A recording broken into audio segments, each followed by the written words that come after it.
Okay, I'm Frank Pope here at the Bloomington Gold Show 2010 at the new Great Hall, where they're going to induct the first 1953 Corvette prototype. This is owned by Corvette Chevrolet. Now, what's unique about this car, being the first one, number one, it was never titled, and the side, if you look at the chrome strip on the side where it says Chevrolet instead of Corvette, it's totally different than what they did when they came out later that year where this goes up.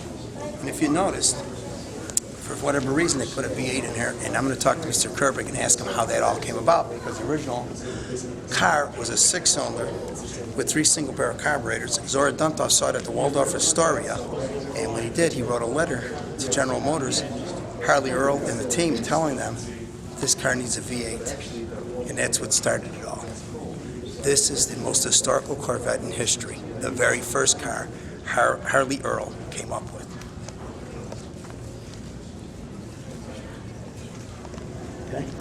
Okay, I'm over here with El Chap from Kerbick Chevrolet.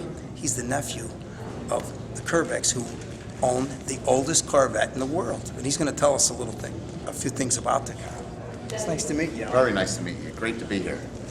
Okay, how did the family acquire the car? We acquired the car from the third owner after it was originally bought from General Motors. One of the engineers had bought it from General Motors after they had done extensive testing with the car, and then it changed hands a couple times, and then my Uncle George wound up acquiring it. Now, how long have you had it in the family? It's been with us since 2002.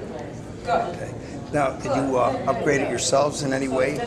We did a lot of restoration on it at our shop in Atlantic City, and it wasn't quite in this great condition when we got it, but didn't take much to get it there. Well, who put the V8 engine in it?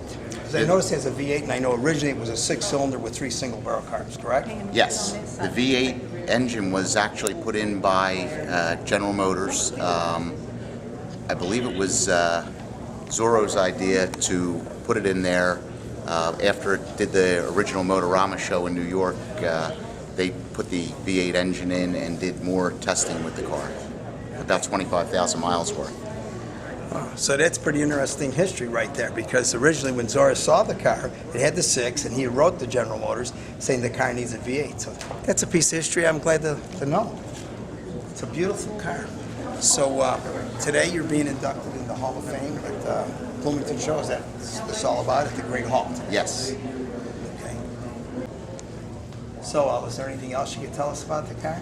Well, I think you covered everything pretty well. The only thing that I can tell you is that our family has no intentions now or in the future of parting with this particular automobile.